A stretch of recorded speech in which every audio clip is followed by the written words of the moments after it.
আসসালামু আলাইকুম, ওয়েলকাম করছি রিয়াসাদ আজিম। ভিন্ন ধর্ম মতাদর্শের যারা শুনছেন সবার প্রতি আন্তরিক কৃতজ্ঞতা। আয়ারল্যান্ডের সাথেও বাংলাদেশ পারে না। টি-20-তে বাংলাদেশ এরকম ক্রিকেট খেলে, অগোছালো ক্রিকেট খেলে। যেমন বাংলাদেশ ক্রিকেট বোর্ডের কর্মকাণ্ডের মধ্যে আপনি কোনো সমন্বয় পাবেন না, বাংলাদেশ দলের পারফরমেন্সের মধ্যে সেটা আপনি পাবেন না। বোর্ড যেমন, ক্রিকেটাররাও এরকম পারফরমেন্স করবে। এই সমন্বয়টা না থাকলে বিসিবি, বাংলাদেশ ক্রিকেট দল, তারা যে আসলে একই সূত্রে গাথা, আপনি এটা কোনোভাবে মিলাতে পারবেন না। কেন বিসিবিকে টানছি? ক্রিকেট দলের পারফরমেন্স ইনকনসিস্টেন্ট, সেটার সাথে বিসিবির সম্পর্কের জায়গাটা কোথায়, সেই আলোচনা আমি আসবো। এবং সেটা এই ক্রিকেট দলের পারফরমেন্স, ক্রিকেট দলের ব্যাটিং অর্ডার, ক্রিকেট দলের ব্যর্থতার সাথে দারুণভাবে যোগ করে দেখাবো। আজকে বাংলাদেশ যেই ম্যাচটা শেষের দিকে, শেষের 3-4 ওভারে যখন ব্যাট করছিল, অনেকের কাছে মনে হচ্ছিল যে বাংলাদেশের স্কোরটা যদি এখন যে পর্যায়ে আছে তার থেকে 10-15 রান বেশি থাকতো।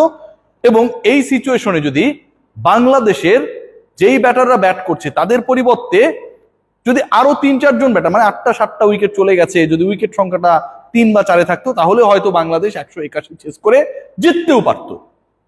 আফসোস হয়, বাংলাদেশ সুপার ওভারে টানা 2 ম্যাচে গিয়ে ফাইনালে যখন হেরে যায় তখনও আফসোস হয়।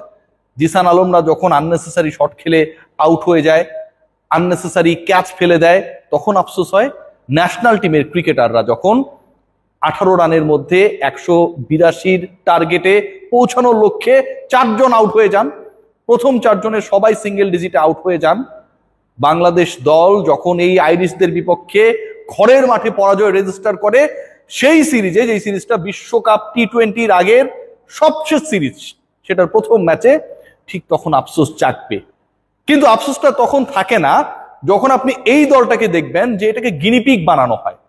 এই দলটাকে নিয়ে ম্যানেজমেন্টে যারা রয়েছেন, ডিসিশন মেকিং এর চেয়ারগুলোতে, রাজস্বিক চেয়ারে যারা বসে রয়েছেন, তারা যখন এটাকে ল্যাবের টেস্ট টিউবে আমরা বিভিন্ন কেমিক্যালের টেস্ট করি না, অক্সিজেন, কার্বন ডাই অক্সাইড, এটা ওটা সেটা, সেরকম ভাবে ক্রিকেটারদের পারফরমেন্সকে যখন ল্যাবে নিয়ে পরীক্ষার চেষ্টা করে, ঠিক তখন আসলে আশ্চর্য হওয়ার কোনো কিছু থাকে না। কারণ বাংলাদেশ ক্রিকেট বোর্ড যেভাবে এই দলকে চালায়, পরিচালনা করে, ডিসিশন মেক করে, ম্যানেজ করে, আলটিমেটলি পারফরমেন্স হবে তার রিফ্লেকশন। খেয়াল করে দেখুন, জাস্ট একটা এক্সাম্পল দিব। এই যে আমাদের ব্যাটার সাইফ হাসান, এই ছেলেটা নতুন করে 3 বছর পরে যখন নতুন সাইফ হাসান বাংলাদেশ দলে ঢুকলেন, তারপর থেকে সবার মধ্যে একটা উচ্চাসা তৈরি হয়েছে। ক্রিকেট বোর্ড সেই উচ্চাসায় রেসপন্স করে তাকে ভাইস ক্যাপ্টেন্সি দিয়েছে। সাইফকে নিয়ে একদম সমালোচনা করব না, একদম না। কিন্তু এই সাইফ হাসানের ব্যাটিং অর্ডার নিয়ে যে ধরনের ছেলে খেলা খেলা হয়েছে, যে ধরনের ফাজলামো করা হয়েছে, অযাচিত ভাবে কখনো ওপেনার, কখনো নাম্বার 3, কখনো নাম্বার 4, এই যে চেঞ্জেস গুলো, মানে আমি পারি, মানে সবকিছুই আমার পারা লাগবে, আমি পারি আমাকে অফিস করা লাগবে, আমি পারি বাসায় এসে ঘর মোছা লাগবে, আমি পারি আমাকে রান্না করা লাগবে, বাচ্চা পালা লাগবে, I have to do everything, কারণ আমি পারি। সাইফ হাসানকে জাস্ট ঝি বানিয়ে দেওয়া হয়েছে। সবগুলো ব্যাটিং পজিশনে তাকে খেলাতে হবে, কারণ তিনি কিছু রান করেছেন। নতুন সাইফ, ফ্ল্যাশি সাইফ, ছক্কা মারা Saif, hard hitting batter Saif. সাইফকে এখন তুমি 1-এ নামাও, 2-এ নামাও, 3-এ নামাও, 4-এ নামাও, পারলে 11 নম্বরে নামাই দাও। এই ছেলেটা বিশ্বকাপের আগে এখন পর্যন্ত তার সুইটেবল পজিশন কি সে জানে না। আমরা জানি না, টিম ম্যানেজমেন্ট তারাও জানে না। যখন যে জায়গায় মনে হবে তাকে নামিয়ে দেবে।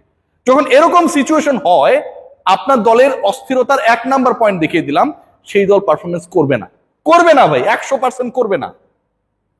একটা দল, আবারও বলি, আবারও রিপিট করি, আলোচনাটা শুনবেন, অনুরোধ করি, যে বিশ্বকাপের আগে, আবারও বলছি, সবশেষ ইন্টারন্যাশনাল সিরিজ খেলছে, সেই সিরিজে নামার আগে ক্যাপ্টেনের মতামত নিয়ে দল নির্বাচন করা হয় নাই।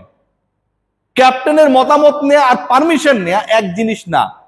ঢাকা বিশ্ববিদ্যালয়ের ব্লু কাজী আশরাফ হোসেন লিপু, ছন্দ মিলে গেল, আমি এটা চেষ্টা করিনি, এমনি মিলে গেছে। এই যে একজন ব্যক্তি, তিনি সব জায়গায় বলে বেড়ান যে ক্যাপ্টেনের পারমিশন আমরা নিব কেন, সেটা দরকার নেই, তাহলে আমরা কি চাকরি করছি। গাজী আশরাফ হোসেন লিপু, আপনি আপনার দল বানান, দলটা বানানোর পর অন্তত মিডিয়ায় দেখায় অথবা অন্য কারো কাছ থেকে জানার থেকে লিটন কুমার দাস, ফিল সিমন্সের এই অধিকারটুকু ছিল, অথবা তারা এই রাইটটা ডিজার্ভ করে যে আপনি কল দিয়ে জানাবেন যে অমুক আছে তমুক নেই। যখন এটা করেন না, যখন এই ঘাউরামি দেখান, আপনি আগে বোর্ড ডিরেক্টর ছিলেন, অনেক পাওয়ারফুল ছিলেন, এখন বোর্ডে আপনি বোর্ড ডিরেক্টরের ক্যাটাগরিতেই আসলে সকল সুযোগ সুবিধা গ্রহণ করেন, বহন করেন, লিটনকে আপনার পোছার টাইম নাই, এরকম যখন করেন, এবং এই ঘটনা ঘটার পরে লিটন কুমার দাসকে যখন প্রশ্ন করা হয়, আনুষ্ঠানিক সংবাদ সম্মেলনে অমুক আছে তমুক কেন নেই। তিনি যখন সহজ উত্তরটাই দেন, this is not my team, বলে দেওয়া হয়েছে এটা তোর দল, তোরে খেলা লাগবে, পারফর্ম করা লাগবে, এর বাইরে কোনো আলোচনা হবে না। বাংলাদেশ ক্রিকেট বোর্ড কি করলো? বাংলাদেশ ক্রিকেট বোর্ড কি করলো একবার ভেবে দেখুন। লিটনের এই ইন্টারভিউ প্রচারিত হওয়ার 6 ঘন্টার মধ্যে Bangladesh cricket board officially Gazi Ashraf Hossain লিপুর ভিডিও করলো, মতামত নিল, মিডিয়ার কাছে পাঠিয়ে দিল। বাংলাদেশ ক্রিকেট বোর্ড তারা যেন রেসলিং এর রেফারি, একজন এক পক্ষে আরেকজন আরেক পক্ষে, মাঝখানে দুজনের মধ্যে ওকে তোমরা বাউট শুরু করো। ক্রিকেট বোর্ডের কাজ এটা। লিটন কুমার দাস যে এক্সপেরিয়েন্সের মধ্য দিয়ে গেছেন, মিডিয়া প্রশ্ন করেছে সেই উত্তর তিনি দিয়েছেন। ম্যাচের 24 ঘন্টা আগে BCB Bangladesh cricket board Ashraf Hossain লিপুর, গাজী আশরাফ হোসেন লিপুর কাউন্টার বাইট মিডিয়ার কাছে পাঠায়। লিটন মিথ্যাবাদী, তার সাথে আলোচনা হয়েছিল। লিটনের পারমিশনের প্রয়োজন নেই। যেই ঘরে শান্তি থাকবে না ভাই, সেখানে সাফল্য আসবে না। ম্যাচের 24 ঘন্টা আগে বাংলাদেশ ক্রিকেট বোর্ড যখন অবিবেচকের মতো, ঠিক যেভাবে সাইফ হাসানের ব্যাটিং অর্ডার চেঞ্জ করা হয় যখন যা মনে হয় তখন তাই করি, এই কাজটা করে, এটা কোনো ধরনের হেলদি প্রক্রিয়ার মধ্যে যায় না। আজকে লিটন খারাপ করেছে, 1 রান করে আউট হয়ে গেছে। তানজিদ হাসান তামিম 2 করেছে, ইমন 1 করেছে, সাইফ 6 করেছে, অসাধারণ ব্যাটিং করেছে তাওহিদ হৃদয়, শেষের দিকে শরীফুলের সাথে পার্টনারশিপ হয়েছে। বাট এই গল্পগুলো তো আসলে গল্প না, গল্পটা অন্যরকম হতে পারতো। ওই সেরকম গল্প যে বাংলাদেশের রান 115, সে 115 রান বাংলাদেশ 14 ওভারে করেছে, উইকেট গেছে 3টা, বাংলাদেশের জয়ের সুযোগ রয়েছে, হেরে যাক সমস্যা নেই। কিন্তু যেভাবে বাংলাদেশ ভূপাতিত হয়েছে, যে অশান্তির মধ্য দিয়ে 2 মাস পর বিশ্বকাপ খেলতে যাওয়া একটা দলের ক্যাপ্টেন, সিনিয়র ক্রিকেটাররা যাচ্ছেন, ক্যাপ্টেন এবং ভাইস ক্যাপ্টেন যাচ্ছেন, লিটনের সাথে এমন একটা সিচুয়েশন ক্রিয়েট করা হয়েছে, তিনি ভার্সেস লিপু, তিনি ক্যাপ্টেন্সি করবেন কিনা ওয়ার্ল্ড কাপে শিওর না। ভাইস ক্যাপ্টেনের ব্যাটিং অর্ডারে কোনো ঠিক থাকে না। এই দলের কাছ থেকে আপনারা রেজাল্ট আশা করতে পারেন? Bangladesh cricket board knowing everything যে আমার সমস্যার জায়গায় কোথায়, আপনার সমস্যার জায়গা আপনার মাথায়, মাথা ব্যথা করছে, চুল পড়ে যাচ্ছে, আপনি ভালো শ্যাম্পু ইউজ করবেন অথবা তেল দিবেন শীতকাল, রাইট?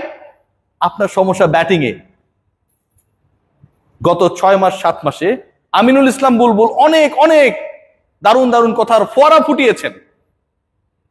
তিনি এই কথাগুলো যদি কোনো মরুদ্দেশে গিয়ে বলতেন, তাহলে সেখানে মরুদ্যান হয়ে যেত, অনেক গাছপালা হয়ে যেত, মরুভূমির বুকে, সাগরের পাশে অসংখ্য আমরা বনাঞ্চল দেখতে পেতাম।